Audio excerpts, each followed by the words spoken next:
ಈಗಾಗಲೇ ಈ ಕ್ಷೇತ್ರದಲ್ಲಿ ಸಂಚಲನ ಉಂಟಾಗಿದೆ. ಎಲ್ಲ ಸಭೆಗಳಲ್ಲಿ ಜನಸಾಗರ, ಈ ಎಲ್ಲ ಭಾವನೆಗಳು ಹಾಗೂ ನಮ್ಮ ಇಂಟರ್ನಲ್ ಸರ್ವೆ ಪ್ರಕಾರ ನಮ್ಮ ಪಕ್ಷದ ಅಭ್ಯರ್ಥಿಗಳಾದ ಚಂದ್ರಪ್ಪರವರು ಅತ್ಯಂತ ಹೆಚ್ಚಿನ ಮತಗಳಿಂದ ಗೆಲ್ತಾರೆ ಅಂತ ವಿಶ್ವಾಸವನ್ನು ವ್ಯಕ್ತಪಡ್ತಾ ಇದ್ರು. ಅವರಿಲ್ಲ, ನುಡಿದಂತೆ ನಡೆದ ಸರ್ಕಾರ ಕಾಂಗ್ರೆಸ್ ಪಕ್ಷದ ಸರ್ಕಾರ.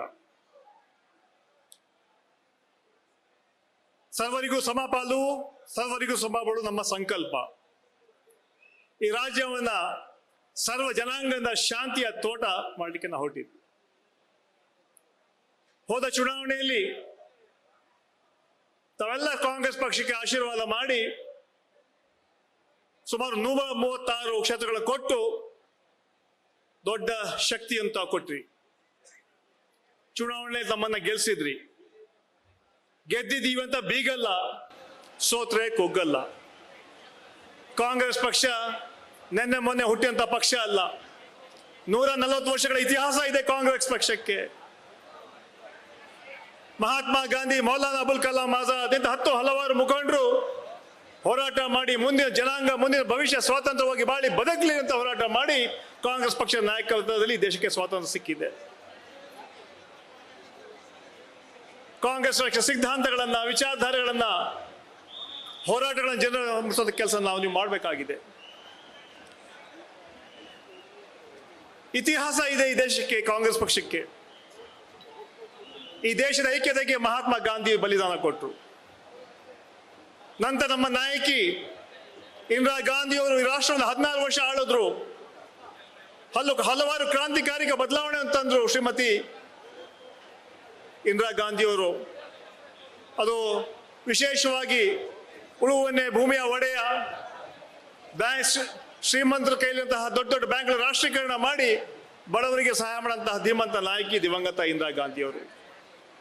ಮಹಿಳೆಯರಿಗೆ ವಿಡೋ ಪೆನ್ಷನ್ ಇರ್ಬೋದು, 20 ಕಾರ್ಯಕ್ರಮ ಇರ್ಬೋದು, ಇಂಥ ಹಲವಾರು ಕಾರ್ಯಕ್ರಮ ಕೊಟ್ಟು ಈ ರಾಷ್ಟ್ರ 16 ವರ್ಷ ಆಳಿದ್ರು.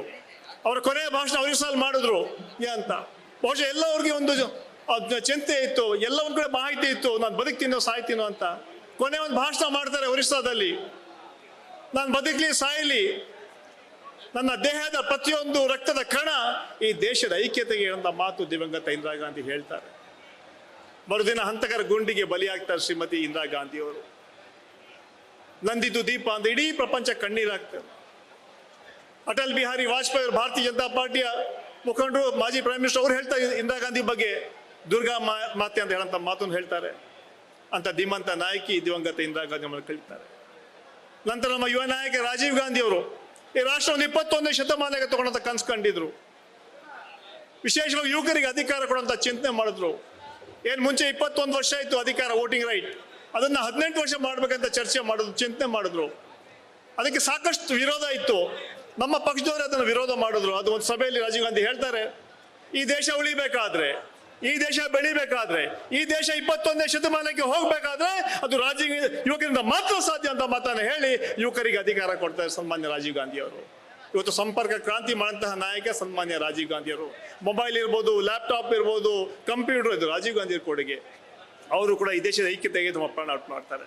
ಯಾವ ಕೆಲಸ ಇಂದಿರಾ ಗಾಂಧಿ, ರಾಜೀವ್ ಗಾಂಧಿ ಭವ್ಯ ಭಾರತವನ್ನು ಕಟ್ಟುವಂತ ಕನಸು ಕಂಡಿದ್ರು, ಅದು ನನ್ಸ್ ಮಾಡ್ಲಿಕ್ಕೆ ಶ್ರೀಮತಿ ಸೋನಿಯಾ ಗಾಂಧಿ ನಾಯಕತ್ವ ವಹಿಸ್ಕೊಟ್ಟು ಕೆಲಸ ಮಾಡ್ತಾರೆ. ಅದೇ ರಾಹುಲ್ ಗಾಂಧಿ ಜೊತೆ ಇಟ್ಕೊಂಡು ಕೆಲಸ ಮಾಡ್ತಾರೆ. ಇವತ್ತು ಸನ್ಮಾನ್ಯ ಮಲ್ಲಿಕಾರ್ಜುನ ನಾಯಕತ್ವದಲ್ಲಿ, ಸನ್ಮಾನ್ಯ ಶ್ರೀಮತಿ ಸೋನಿಯಾ ಗಾಂಧಿ, ರಾಹುಲ್ ನಾಯಕತ್ವದಲ್ಲಿ ಇವತ್ತು ಕಾಂಗ್ರೆಸ್ ಬಲಿಷ್ಠವಾಗಿ ಕೆಲಸ ಮಾಡ್ತಾರೆ. ನಾವೆಲ್ಲ ಸರಿ ಕಾಂಗ್ರೆಸ್ ಪಕ್ಷ ಸಿದ್ಧಾಂತಗಳನ್ನ, ವಿಚಾರಧಾರೆಗಳನ್ನ, ಕಾಂಗ್ರೆಸ್ಸಿನ ಇತಿಹಾಸವನ್ನು ಜನರು ಹೇಳುವಂತ ಕೆಲಸ ನಾವು ಮಾಡಬೇಕಾಗಿದೆ. ಇವತ್ತು ನಾನು ಹೇಳಿದೆ, 5 ಗ್ಯಾರಂಟಿಗಳು ನಾವು ಘೋಷಣೆ ಮಾಡಿದ್ವಿ ಹೋದ ಎಲೆಕ್ಷನ್ದಲ್ಲಿ. 5 ಗ್ಯಾರಂಟಿಗಳ ಅನುಷ್ಠಾನಕ್ಕೆ ನಾವು ಮಾಡಿದ್ದೀವಿ. ನುಡಿದಂತೆ ನಾವು ನಡೆದಿದ್ದೀವಿ. ಸರ್ಕಾರ 10 ತಿಂಗಳಲ್ಲಿ ಎಲ್ಲ ಕಾರ್ಯಕ್ರಮ ಅನುಷ್ಠಾನಕ್ಕೆ ಮಾಡಿದ್ವಿ. ಅದೇ ಭಾರತೀಯ ಜನತಾ ಪಾರ್ಟಿ 10 ವರ್ಷ ಆದ್ರೂ ಕೂಡ ಯಾವುದೇ ಕಾರ್ಯಕ್ರಮ ಮಾಡಲಿಲ್ಲ. ನಾನು ಕೇಳ್ತೀನಿ, ಯಾವ ಘನ ಕಾರ್ಯ ಮಾಡಿದ್ದಾರೆ, ಯಾವ ಪುರುಷಾರ್ಥಕ್ಕೆ ಜನ ಭಾರತೀಯ ಜನತಾ ಪಾರ್ಟಿ ಓಟ್ ಹಾಕಬೇಕು? ಮೊದಲನೇ ಪ್ರಶ್ನೆ ಕೇಳ್ತೀನಿ. ಸನ್ಮಾನ್ಯ ನರೇಂದ್ರ ಮೋದಿ ಅವರು 10 ವರ್ಷ ಅಂತ ಹೇಳಿದ್ರು, ನಮ್ಮ ಸರ್ಕಾರ ಅಧಿಕಾರಕ್ಕೆ ಬಂದ್ರೆ 100 ದಿನಗಳಲ್ಲಿ ಕಪ್ಪು ಹಣ ತಂದು ಪ್ರತಿಯೊಬ್ಬರ ಭವನಕ್ಕೆ 15 ಲಕ್ಷ ಆಗ್ತದೆ ಮೊದಲೇ ಸುಳ್ಳು ಹೇಳಿದ್ರು. ಎರಡನೇ ಸುಳ್ಳು, ನಮ್ಮ ಸರ್ಕಾರ ಅಧಿಕಾರಕ್ಕೆ ಬಂದ್ರೆ ಪ್ರತಿ ವರ್ಷ 2 ಕೋಟಿ ಉದ್ಯೋಗ ಯುವಕರಿಗೆ ಕೊಡ್ತೀವಿ ಅಂತ ಹೇಳಿದ್ರು. 20 ಕೋಟಿ ಉದ್ಯೋಗ ಕೊಡ್ಬೇಕಾಯ್ತು, 20 ಲಕ್ಷ ಕೂಡ ಕೊಡಲಿಲ್ಲ. ನಮ್ಮ ಸರ್ಕಾರ ಅಧಿಕಾರಕ್ಕೆ ಬಂದ್ರೆ ರೈತರಿಗೆ ಡಬಲ್ ಇನ್ಕಮ್ ಮಾಡ್ತೀವಿ ಹೇಳಿದ್ರು, ಯಾವ ಡಬಲ್ ಇನ್ಕಮ್ ಕೂಡ ಆಗಿಲ್ಲ. ಬೆಲೆ ಏರಿಕೆ, ನಮ್ಮ ಸರ್ಕಾರ ಅಧಿಕಾರದಲ್ಲಿರುವಾಗ ಮನಮೋಹನ್ ಸಿಂಗ್ ಪ್ರೈಮ್ ಮಿನಿಸ್ಟರ್ ಇರುವಾಗ ಪೆಟ್ರೋಲ್ ಬೆಲೆ 55 ರೂಪಾಯಿ ಇತ್ತು, ಇವತ್ತು 100ಕ್ಕೆ ದಾಟಿದೆ. ಗ್ಯಾಸ್ ಬೆಲೆ 400 ರೂಪಾಯಿ ಇತ್ತು, 1000 ದಾಟಿದೆ. ಎಲ್ಲ ಬೆಲೆಗಳು ಗಗನ ಏರಿದೆ. ಇದೇ ಇವರ ಕಾರ್ಯಕ್ರಮನ. ನರೇಂದ್ರ ಮೋದಿ ಹೇಳಿದ್ರು ನಮ್ಮ ಸರ್ಕಾರ ಅಧಿಕಾರಕ್ಕೆ ಬಂದ್ರೆ ಸ್ವರ್ಗ ತೋರಿಸ್ತೀವಿ ಅಂತ ಹೇಳಿದ್ರು. ಸನ್ಮಾನ್ಯ ನರೇಂದ್ರ ಮೋದಿ ಅವರೇ ಸ್ವರ್ಗ ಅಂತ ತೋರಿಸಿಲ್ಲ, ಕೆಲವೊಂದು ಸಂದರ್ಭದಲ್ಲಿ ನರಕ ಅಂತ ತೋರಿಸ್ಬಿಟ್ರಿ. ಇವತ್ತು ಜನ ನೋಡ್ತಾ ಇದ್ದಾರೆ. ನಾನು ಹೇಳಿದೆ, ಇಡೀ 10 ವರ್ಷ ಬರೀ ಸುಳ್ಳನ್ನು ಹೇಳಂತ ನರೇಂದ್ರ ಮೋದಿ ಅವರು. ಇವತ್ತೇನಾದ್ರು ಪ್ರಪಂಚದಲ್ಲಿ ಸುಳ್ಳಿಗೆ ಆಸ್ಕರ್ ಅವಾರ್ಡ್ ಕೊಡ್ಬೇಕಾದ್ರೆ ಅದು ಸನ್ಮಾನ್ಯ ನರೇಂದ್ರ ಮೋದಿ ಅವರು ಸಲ್ಲತ್ತೆ ಹೇಳಂತ ಮಾತು ಇವರು ಹೇಳಿ ಬಯಸ್ತಾರೆ. ಅಷ್ಟು ಸುಳ್ಳುಗಳು ಹೇಳಿದ್ದಾರೆ. ಆ ಹಿನ್ನೆಲೆಯಲ್ಲಿ ಇವತ್ತು ಕಾಂಗ್ರೆಸ್ ಪಕ್ಷದ ವಿಚಾರಗಳನ್ನ, ಸಿದ್ಧಾಂತಗಳನ್ನ ಹಾಗೂ ಕಾರ್ಯಕ್ರಮಗಳ ಬಗ್ಗೆ ತಮ್ಮ ಸಂಪೂರ್ಣ ಬೆಂಬಲ ಕೊಡಬೇಕು. ನಾವು ನುಡಿದಂತೆ ನಡೆದಿದ್ದೀವಿ, ಕೊಟ್ಟಿದ್ದ ಮಾತನ್ನ ನಡ್ಕೊಂಡಿದ್ದೀವಿ. ಏನು ಗ್ಯಾರಂಟಿಗಳಿದೆ ಅದೆಲ್ಲ ಅನುಷ್ಠಾನ ತಂದಿದ್ವಿ. ಇವತ್ತು ದೇಶದಲ್ಲಿ ಜನ ಬದಲಾವಣೆ ಬಯಸ್ತಾ ಇದ್ದಾರೆ. ದೇಶದಲ್ಲಿ ಶಾಂತಿ, ನೆಮ್ಮದಿ, ಅಭಿವೃದ್ಧಿ ಸಹಬಾಳ್ಬೇಕಾದ್ರೆ ಕಾಂಗ್ರೆಸ್ ನೇತೃತ್ವದ ಸರ್ಕಾರ ಅಧಿಕಾರಕ್ಕೆ ಬರಬೇಕಂತ ಮಾತನ್ನು ಹೇಳ್ತಾ ಇವತ್ತು ವಿಶ್ವಾಸ ಹೇಳ್ತೀನಿ, ಈ ದೇಶದ ಜನ ಬದಲಾವಣೆ ಬಯಸ್ತಾ ಇದ್ದಾರೆ.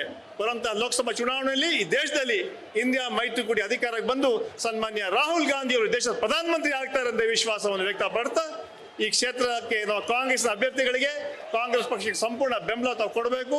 ಬಹಳ ಇವತ್ತೇನು ಇಡೀ ರಾಜ್ಯದಲ್ಲಿ ಒಂದು ಸಂಚಲನ ಉಂಟು ಮಾಡಿದ್ದೆ, ಇದ್ರ ಪ್ರಕಾರ ನಾವು ಕನಿಷ್ಠ 20ಕ್ಕಿಂತ ಜಾಸ್ತಿ ಸೀಟ್ಗಳು ನಾವು ಗೆಲ್ತೀವಿ ಅಂತ ವಿಶ್ವಾಸವನ್ನು ವ್ಯಕ್ತಪಡ್ತಾ ಇವತ್ತು ಸನ್ಮಾನ್ಯ ಡಿ.ಕೆ. ಶಿವಕುಮಾರ್, ಸನ್ಮಾನ್ಯ ಸಿದ್ದರಾಮಯ್ಯ ನಾಯಕತ್ವದಲ್ಲಿ, ಸನ್ಮಾನ್ಯ ಡಿ.ಕೆ. ಶಿವಕುಮಾರ್ ನಾಯಕತ್ವದಲ್ಲಿ ಹಾಗೂ ರಾಜ್ಯದ ಎಲ್ಲ ಹಿರಿಯ ಮುಖಂಡ ನಾಯಕತ್ವದಲ್ಲಿ ಇವತ್ತು ಕಾಂಗ್ರೆಸ್ ಪಕ್ಷ ಬಲಿಷ್ಠವಾಗಿ ಇವತ್ತು ಕೆಲಸ ಮಾಡ್ತಾ ಇದ್ವಿ. ಕಾಂಗ್ರೆಸ್ಸಿನ ಕಾರ್ಯಕ್ರಮ, ವಿಚಾರಧಾರೆಗಳನ್ನ ಜನರಿಗೆ ಮುಟ್ಟಿಸುವಂತ ತಾವು ಕೆಲಸ ಮಾಡಬೇಕಂತ ಮಾತನ್ನು ಹೇಳ್ತಾ ಬರುವಂತ ಈ ಚುನಾವಣೆಯಲ್ಲಿ ಕಾಂಗ್ರೆಸ್ ಪಕ್ಷಕ್ಕೆ ತಮ್ಮ ಸಂಪೂರ್ಣ ಬೆಂಬಲ ಹಾಗೂ ಅಭ್ಯರ್ಥಿಗಳಿಗೆ ಅತ್ಯಂತ ಹೆಚ್ಚಿನ ಮತಗಳನ್ನು ತಾವು ಗೆಲ್ಲಿಸಬೇಕಂತ ಮಾತನ್ನು ಹೇಳಿ ನನ್ನ 2 ಮಾತುಗಳನ್ನು ಮುಗಿಸ್ತಾ ಇದ್ದೀನಿ. ಜೈ ಹಿಂದ್, ಜೈ ಕಾಂಗ್ರೆಸ್. ನ್ಯೂಸ್ ಫಸ್ಟ್, ನಿರ್ಭೀತಿಯಿಂದ ನಿಮ್ಮ ಪರವಾಗಿ.